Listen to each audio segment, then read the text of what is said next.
আলাইকুম, আপনাদের আজকে একটা দেখাবো থ্রি পিস কাটা। এখানে দেখতেছেন একটা থ্রি পিস, এই থ্রি পিস কাটা দেখাবো। এখানে যে জোড়া আছে, সেলাই করা আছে। ইচ্ছা করলে আপনারা এই যে দেখেন, সেলাই করাটা ছুটেও নিতে পারেন, আর এইভাবেও রাখতে পারেন। এই যে হাতার কাপড় আলাদা দেওয়া আছে এখানে, আমি হাতার কাপড়টা আলাদা করে নিতেছি। এই যে এখানে দেখেন মার্জিন করা আছে, আমি বরাবর কাইটা নিতেছি।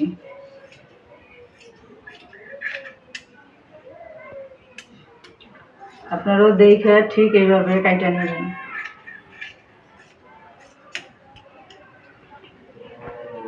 তারপরে এইখানেও এই যে মার্জিন করা আছে, এখানে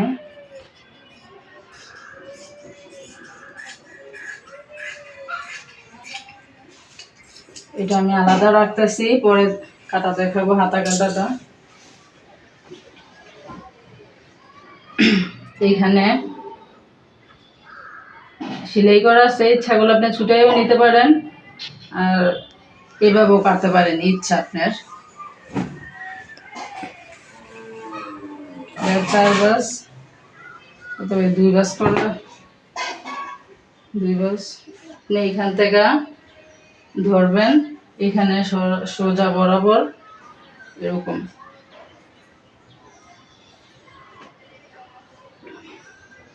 সোজা বরাবর করে এরকম করে হাত দিয়া কাপড়টা ভালো করে সোজা ঠিক করে নেবেন।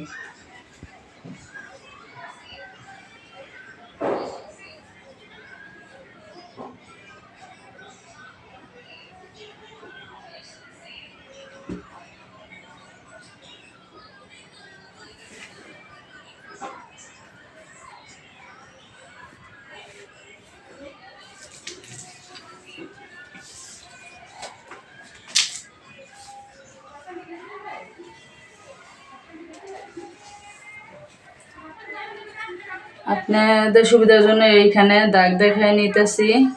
45 ইঞ্চি লম্বা। আপনি চাইলে ইচ্ছা করলে বেশিও নিতে পারেন, কমও নিতে পারেন। সেলাইয়ের জন্য 2 ইঞ্চি বাড়তি নিতে হবে আর কি। আমি এখানে রাখবো 43 ইঞ্চি, আমি 2 ইঞ্চি বাড়তি নিতেছি 45 ইঞ্চি।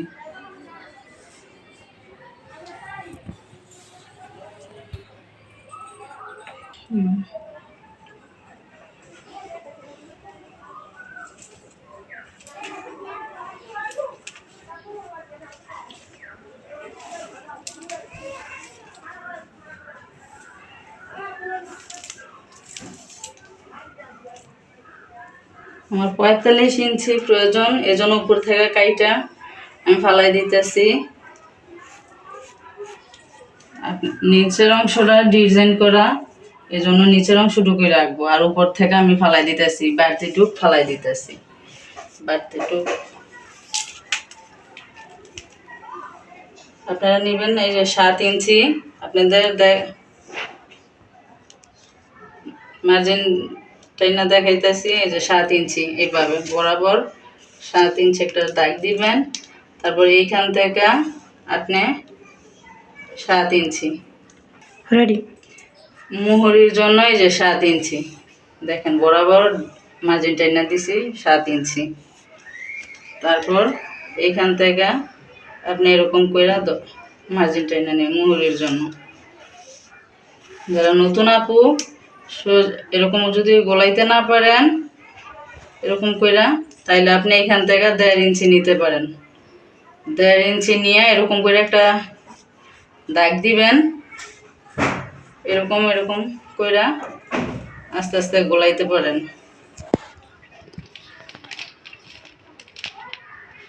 এটা চিকুন আপুদের জন্য, এর জন্য 10 ইঞ্চি 10 ইঞ্চি নিয়েছি।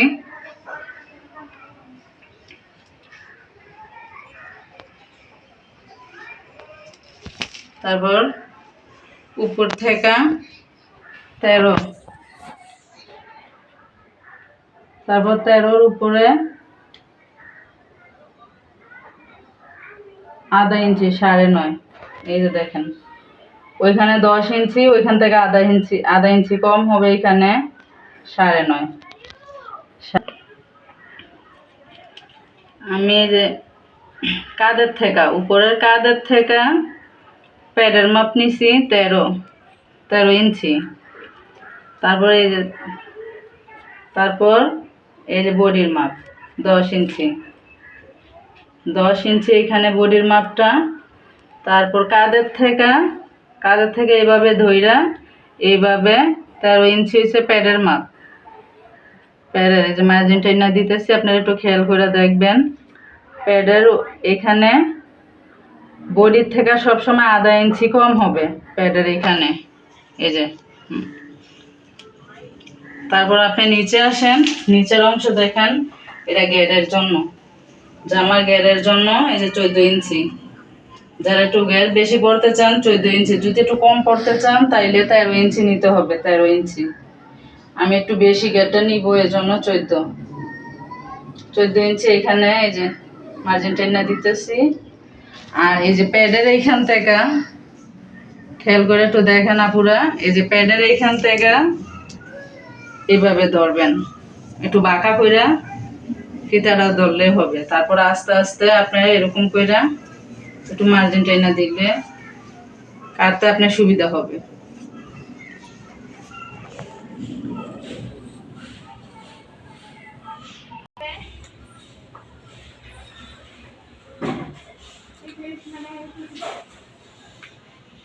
পুরাই আমি এখন কাটবো, আপনারা একটু খেয়াল করে দেখেন।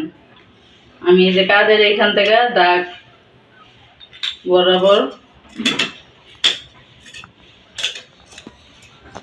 কাটতে নিতেছি।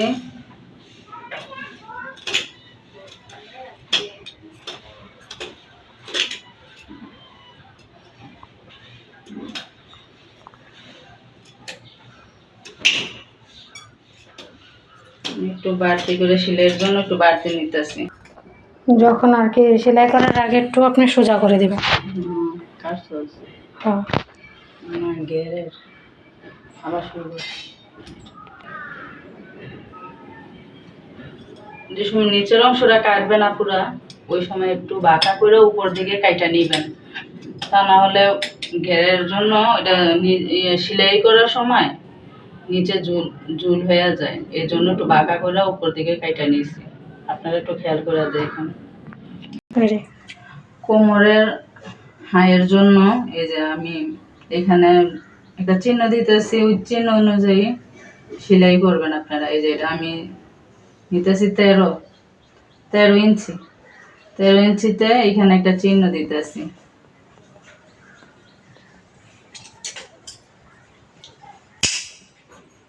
এটা কোমরের চিহ্ন এটা। আর এইখানে আপনার সোজা বরাবর গলা সেলাই করার জন্য বক্রম দিয়ে ওই এখানে একটা চিহ্ন দিবেন সমান মাঝখানে। তারপর গলা বসানোর জন্য 2.5 ইঞ্চি, এই যে দেখেন আপনার সুবিধার জন্য দেখাচ্ছি, 2.5 ইঞ্চি একটা চিহ্ন দিবেন এখানে।